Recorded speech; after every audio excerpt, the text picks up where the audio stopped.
தென்மேற்கு பருவமழை தொடங்கப் போகும் அற்புதமான மாதம் இந்த ஜூன் மாதம் ஆகும். வைகாசியும் ஆனியும் இணைந்த மாதம், கோவில்களில் திருவிழாக்கள் நிறைந்த மாதம். அப்பேற்பட்ட இந்த ஜூன் மாதத்தில் நடக்க இருக்கும் ஒரு சில கிரகங்களின் பெயர்ச்சிகள் மிக மிக முக்கியமானவையாக கருதப்படுகின்றன.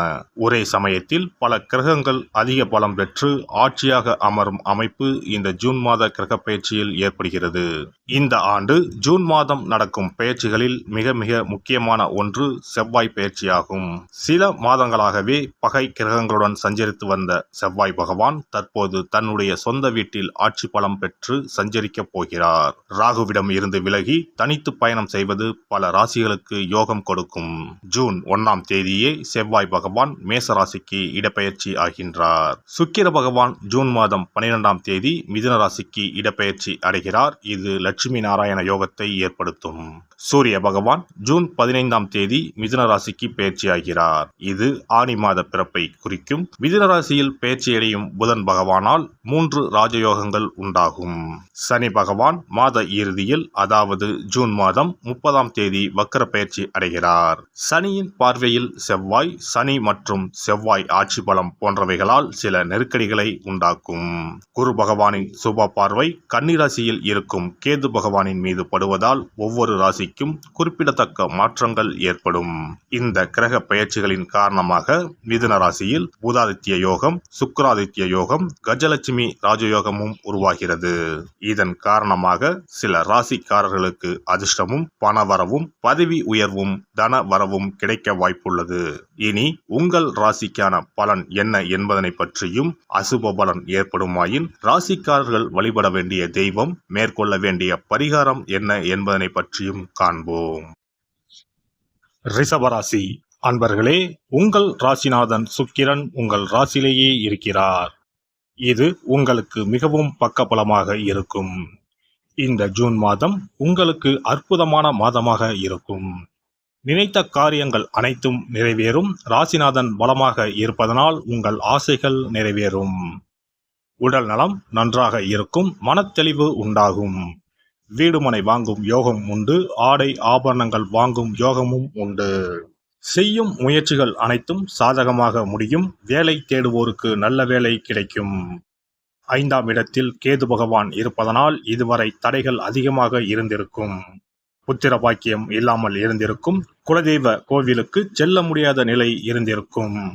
காதலிப்போருக்கு இடையே கருத்து வேறுபாடு போன்றவை உண்டாகியிருக்கும். தற்போது ராசிக்கு 5ஆம் இடத்தை குரு பகவான் பார்ப்பதனால் அற்புதம் நிகழப்போகிறது. பிரிந்திருந்த காதல் ஜோடிகள் ஒன்று சேர்வார்கள். இப்போது முயற்சி செய்தால் உங்கள் காதல் எந்த பிரச்சனையும் இன்றி திருமணத்தில் முடியும். குலதெய்வ கோவிலுக்கு செல்ல முடியாத நிலை மாறும். உங்கள் வேண்டுதல்கள், சுப நிகழ்ச்சிகளை உங்கள் குலதெய்வ கோவிலில் நிறைவேற்றலாம்.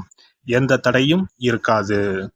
குழந்தை இல்லாமல் தவிப்போருக்கு புத்திர பாக்கியம் கிடைக்கக்கூடிய அற்புதமான காலகட்டம் இதுவாகும். திருமணம் ஆகாத ரிஷபராசியினருக்கு இந்த மாதம் திருமண வாய்ப்பு கைகூடி வரும்.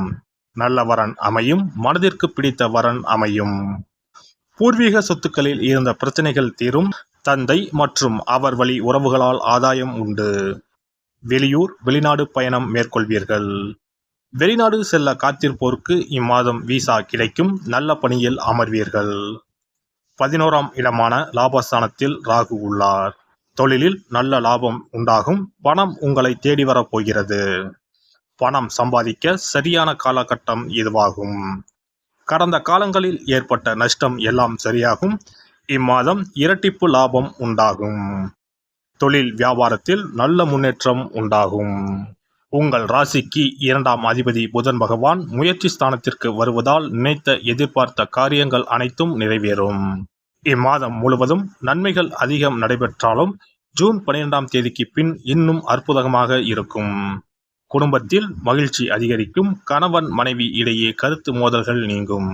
ஒருவரை ஒருவர் அனுசரித்து விட்டு கொடுத்து செல்வீர்கள். அடுத்தவர் சூழ்ச்சியால் ஏற்பட்ட சண்டை முடிவுக்கு வரும். பிரிந்திருந்த கணவன் மனைவி ஒன்று சேர்வார்கள். பெண்களை பொறுத்தவரை இம்மாதம் சகோதர வழியில் அலைச்சல்கள் ஏற்படும். கணவர் வழி உறவினர்களின் மத்தியில் செல்வாக்கு உயரும். வேலைக்கு செல்லும் பெண்களுக்கு முன்னேற்றம் ஏற்படும். குடும்பத்தினர் மத்தியில் செல்வாக்கு அதிகரிக்கும். இன்ப சுற்றுலாக்கள் சென்று வருவீர்கள். விலகிச் சென்றவர்கள் பற்றிய சிந்தனைகள் மேம்படும். விளையாட்டுப் போட்டிகளில் தனிப்பட்ட ஈடுபாடுகள் உண்டாகும். மாணவர்களுக்கு இம்மாதம் முயற்சிக்கு ஏற்ப பலன் கிடைக்கும். ஆசிரியர் அறிவுரையை ஏற்று நடப்பது நன்மை தரும். மறதி தொடர்பான பிரச்சனைகள் தோன்றி மறையும். எதிலும் நேர்மறை சிந்தனைகளுடன் செயல்படவும். உயர்கல்வியில் எதிர்பார்த்த முடிவு கிடைக்கும். வெளி விளையாட்டுகளில் ஈடுபாடும் புதிய அனுபவமும் கிடைக்கும். விரும்பிய பாட பிரிவுகளிலும் சேர்வீர்கள். அரசியல்வாதிகளை பொறுத்தவரை இம்மாதம் அனுகூலமான பலன்கள் உண்டாகும். வெளிவட்டத்தில் மதிப்பு மரியாதை உயரும். முயற்சிக்கு உண்டான பாராட்டுகள் கிடைக்கும். சிலருக்கு புதிய பொறுப்புகள் கிடைக்கும். கட்சியில் உங்கள் செல்வாக்கு அதிகரிக்கும். தொண்டர்கள் உங்கள் பேச்சுகளுக்கு மதிப்பளித்து செயல்படுவார்கள். இம்மாதம் மேலும் சிறப்பாக அமைய சனிக்கிழமை தோறும் அனுமனை வழிபட செயல்களில் இருக்கும் தடைகள் விலகி வெற்றி கிடைக்கும்.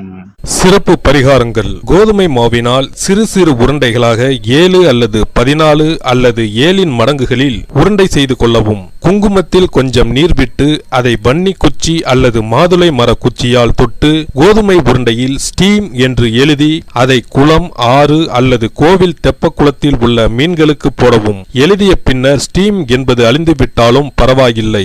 இவ்வாறு வெள்ளிக்கிழமை அல்லது ஞாயிற்றுக்கிழமைகளில் செய்து வர லட்சுமியின் அருள் உண்டாகி பணத்தட்டுப்பாடு நீங்கி செல்வம் சேர தொடங்கும். வெண்கடுகு சிறிது, 2 வத்தல் மிளகாய், 3 கல் உப்பு, பச்சை கற்பூரம் 3 இவை அனைத்தும் சேர்த்து வெள்ளை துணியில் போட்டு பின்பு அதை முடிந்து நல்லெண்ணெயில் நனைத்து வீட்டின் முன்பு இரவு 10 மணிக்கு மேல் எரிக்க ஏவல், பில்லி சூனியம் விலகும். தூங்கும் போது யாரோ அமுக்குவது போன்று இருப்பது, சிறுவர்கள் பயத்தில் சிறுநீர் கழிப்பது போன்ற தொந்தரவுகள் இருந்தால் படிகார கற்களை தூங்கும் அறையில் அல்லது தலையணைக்கு கீழே வைக்க வேண்டும். தோல்வி, அவமானம், எதிர்ப்புகள் ஆகியவற்றை சமாளிக்கும் மன வலிமையை அதிகரிக்க வாராகி அம்மனை மனதார வழிபட்டால் நிச்சயம் நல்ல பலன் கிடைக்கும். முடியவே முடியாது என்று நினைத்து கொண்டிருக்கும் காரியத்தை கூட உடனே முடித்து காட்டும் வல்லமை படைத்தவள் வாராகி அம்மன். இந்த வாராகி அம்மனுக்கு 8 சனிக்கிழமையில் சுத்தமான மண் அகல் விளக்கு ஒன்றை எடுத்து அதில் நல்லெண்ணெய் ஊற்றிக்கொள்ள வேண்டும். ஒரு கருநீல துணியை கட்டமாக வெட்டி